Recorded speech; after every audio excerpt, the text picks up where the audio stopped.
அனைவருக்கும் வணக்கம். கும்பராசிக்காரர்களுக்கு ராசியின் அதிபதியான சனிக்கு நட்பு கிரகமாக இருக்கக்கூடிய புதன் ஜென்ம ராசியை விட்டு விலகி குருவின் ஆட்சி வீட்டில் நீச்சம் பெறுகிறாருங்க. குருவின் ஆட்சி வீட்டில் நீச்சம் பெறும் புதனின் அமைப்பு காரணமாக வாழ்க்கையை விட்டு நீங்கும் கஷ்டம் என்று சொல்லக்கூடிய வகையில் சிறப்பான மாற்றமும் முன்னேற்ற வாய்ப்புகளையும் இந்த வேளையில் சந்திக்கக்கூடிய நல்ல சந்தர்ப்பம் நிச்சயமாக கும்பராசிக்காரர்களாகிய உங்களை தேடி வருகிறது. கும்பராசிக்காரர்களுக்கு சிறப்பான அங்கீகாரத்தை இந்த தருணத்தில் உறுதியாகவே ஏற்படுத்தி கொடுக்க போகிறாருங்க. 5 மற்றும் 8ஆம் இடத்தின் அதிபதியாக இருக்கக்கூடிய புதன் அஷ்டமாதிபதியாகவும் பூர்வ புண்ணியாதிபதியுமாக இருக்கக்கூடிய புதன் ஜென்மத்தை விட்டு விலகுவது வரவேற்கத்தக்க ஒரு அமைப்பாக பார்க்கப்படுகிறது. சுபத்துவ பாதையில் தனஸ்தானத்தில் நுழைவதால் பல நல்ல வாய்ப்புகள் நிச்சயமாக உங்களை தேடி வருகிறது. கும்பராசிக்காரர்களுக்கு பொதுவாக வித்யாகாரகரான புதனை பொறுத்தவரைக்கும் நவ கிரகங்களிலே சூரியனுக்கு மிக அருகாமையில் இருக்கக்கூடிய கிரகமாகவும் ஒளி பொருந்திய கிரகமாகவும் பார்க்கப்படுகிறார். மனித வாழ்வில் எதிரிகளை பந்தாடக்கூடிய அளவிற்கு விவேகத்தை கொடுக்கக்கூடிய ஆற்றல் பெற்றவராக பார்க்கப்படுகிறாருங்க. அவர் கொடுக்கும் ஆற்றல் என்பது எவ்வளவு பெரிய சிக்கல் நிறைந்த காரியமாக இருந்தாலும் அதை சாதகமாக மாற்றிக்கொள்ளக்கூடிய வகையில் நுட்பமான நுணுக்கமான அறிவாற்றலை கொடுக்கக்கூடிய ஆற்றல் பெற்றவர் என்று சொன்னால் அது நிச்சயமாக வித்யாகாரகன் என்று அழைக்கக்கூடிய புதன் தான். அப்படிப்பட்ட புதன் இந்த வேளையில் குருவின் ஆட்சி வீட்டிற்குள் அமர்கிறாருங்க. குருவின் ஆட்சி வீட்டிற்குள் நீச்சம் பெறுகிறார் புதன். புதனை பொறுத்தவரைக்கும் குரு சமகிரகமாகவும் நட்பு கிரகமாகவும் தான் பார்க்கப்படுகிறார். ஆனால் அதே வேளையில் குருவின் பார்வையில் புதன் பகை கிரகமாக இருக்கிறாருங்க.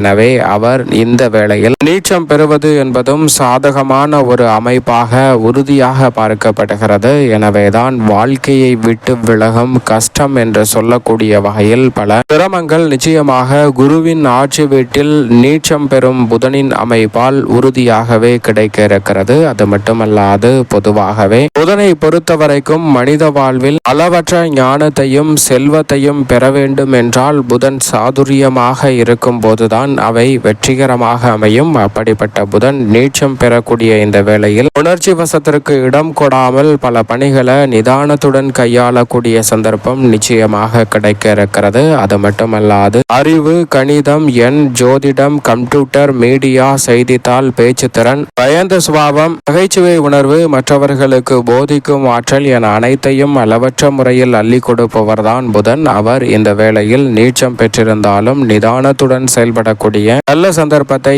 ஏற்படுத்தி கொடுக்க போகிறார். ஏனென்றால் புதன் தனது பார்வையில் குருவை சமகிரகமாக தான் பார்க்கிறார். எனவே குருவின் ஆட்சி வீட்டில் புதன் நீச்சம் பெற்றாலும் தடுமாற்றம் அடையாமல் சில பணிகளை செய்து முடிக்க முடியும். நவ கிரகங்களிலே நட்பை கொண்டாடக்கூடியவராக புதன் பார்க்கப்படுகிறார். அவர் இந்த வேளையில் 12 ராசியில் இறுதி இடமாக இருக்கக்கூடிய குருவின் ஆட்சி வீட்டில் நீச்சம் பெற்றிருக்கக்கூடிய இந்த வேளையில் உணர்ச்சி வசத்திற்கு இடம் கொடாமல் பல பணிகளை நிதானமாக செய்து முடிக்கக்கூடிய சந்தர்ப்பத்தை திட்டவட்டமாக ஏற்படுத்தி கொடுக்கிறார். அதோடு மட்டுமல்லாது அவர் நீச்சம் பெற்றிருக்கக்கூடிய இந்த வேளையில் சில விஷயங்கள் நாம் போதும் என்று போதுமான மனநிலையில் இருந்து விடுவோம். அதுதான் பிற்காலத்தில் நமக்கு பிரச்சனையாக மாறும் என்பதை தற்போது தெரிந்து கொள்ள ஒரு முடியாத சூழல் இருக்கும். அதை உணர்ந்து செயல்படக்கூடிய நல்ல சந்தர்ப்பத்தை இந்த வேளையில் நிச்சயமாக ஏற்படுத்தி கொடுக்க போகிறாருங்க. எனவே சரியாக பயன்படுத்தி கொள்ளுங்கள். உதாரணமாக ஒரு கதை ஒன்றை பார்க்கலாம். ஒரு எலி ஒன்று இருக்கிறது. அந்த எலி ஒரு அரிசி பானைக்குள் நுழைகிறது. அந்த அரிசி பானை முழுவதும் நிறைய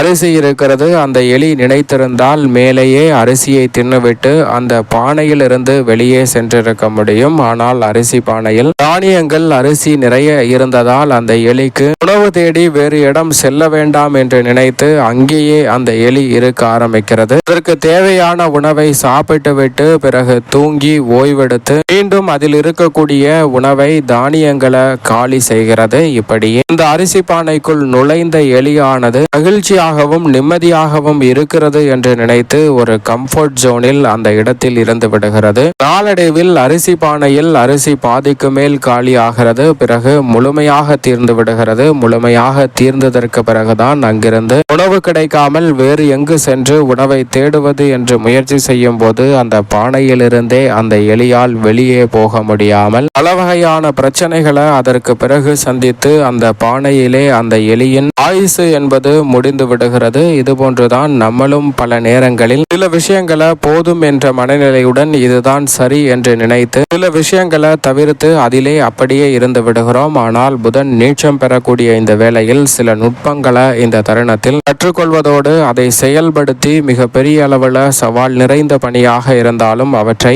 எளிதாக செய்து முடிக்கக்கூடிய நல்ல சந்தர்ப்பத்தை ஏற்படுத்தி கொடுக்கிறார். ஏனென்றால் அவர் நீச்சம் பெற்றாலும் கூட அவரது சமகிரகத்தின் வீட்டில் சஞ்சரிக்கக்கூடிய இந்த வேளையில் உணர்ச்சி வசத்திற்கு இடம் கொடாமல் சரியாக புத்துணர்ச்சியுடன் செயல்படக்கூடிய ஆற்றலை கொடுக்கிறார். உங்களை விட்டு கஷ்டம் நீங்குகிறது என்று சொல்லக்கூடிய வகையில் இந்த தருணத்தில் சிறப்பான மாற்றத்தை உருவாக்குகிறார். பொதுவாக புதன் கெட்டால் புத்தி கெட்டுவிடும் என்று சொல்வார்கள். புதன் நீச்சம் பெற்றாலும் கூட குருவின் வீடு என்பதால் உணர்ச்சி வசத்திற்கு இடம் கொடாமல் முடிவெடுப்பதால் பல பிரச்சனைகளில் இருந்து வெளிவரக்கூடிய நல்ல சந்தர்ப்பம் நிச்சயமாக உண்டு. எனவேதான் குருவின் ஆட்சி வீட்டில் நுழைந்திருக்கும் புதனின் அமைப்பால் கஷ்டம் நீங்கும் வேளையாக இந்த தருணம் அமைகிறது. சரியாக இந்த தருணத்தை நுட்பமாக பயன்படுத்தி கொள்ளுங்கள். கும்பராசிக்காரர்களுக்கு மிகப்பெரிய அளவிலான காரிய தடை, சிரமம், சிக்கல் என்று பல நிகழ்வுகள் இருந்த சூழலில் தனஸ்தானத்தை வலுப்படுத்தும் புதனின் அமைப்பால் அவற்றில் நல்ல ஒரு மாறுதல் கிடைக்கிறது. ராசியின் அதிபதியான சனி, சூரியன், சுக்கிரன் உள்ளிட்ட பல கிரகநிலைகள் வலுப்படுத்தக்கூடிய வேளையில் அந்த கிரகநிலைகளுடன் இணைந்து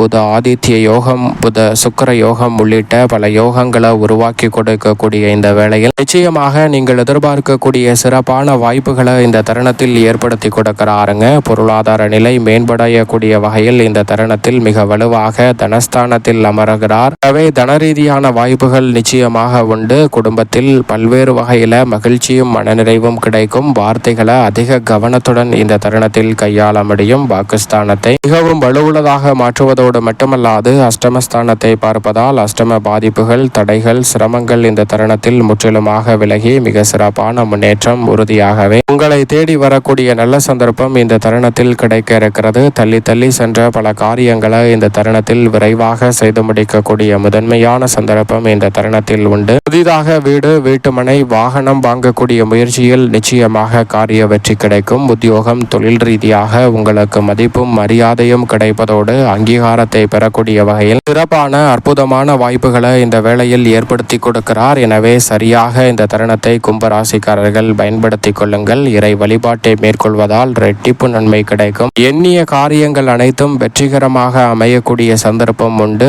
நண்பர்கள் மற்றும் உறவினர்களின் வட்டாரம் விரிவடைவதோடு பல கருத்து வேறுபாடுகள் நீங்கி மகிழ்ச்சி பிறக்கும் வேளையாக இந்த தருணம் உறுதியாகவே அமைய போகிறது. தொட்ட காரியம் அனைத்திலும் இருக்கக்கூடிய தடைகளை விலக்கி சிறப்பான முன்னேற்றத்தை நிச்சயமாக சந்திக்க முடியும். மேலும் இந்த தருணத்தை சாதகமாக மாற்றிக்கொள்ள உறுதியாகவே கும்பராசிக்காரர்கள் பொன் கிடைத்தாலும் புதன் கிடைக்காது என்று சொல்லக்கூடிய புதன்கிழமை விரதமிருந்து அருகில் உள்ள பெருமாள் சன்னதி சென்று தீபம் ஏற்றி வழிபாடு செய்யுங்கள். மிக சிறப்பான வளர்ச்சியும் முன்னேற்ற வாய்ப்பும் தடையில்லாமல் உங்களை தேடி வரக்கூடிய முதன்மையான யோகம் கும்பராசிக்காரர்களுக்கு உறுதியாக கிடைக்கும்.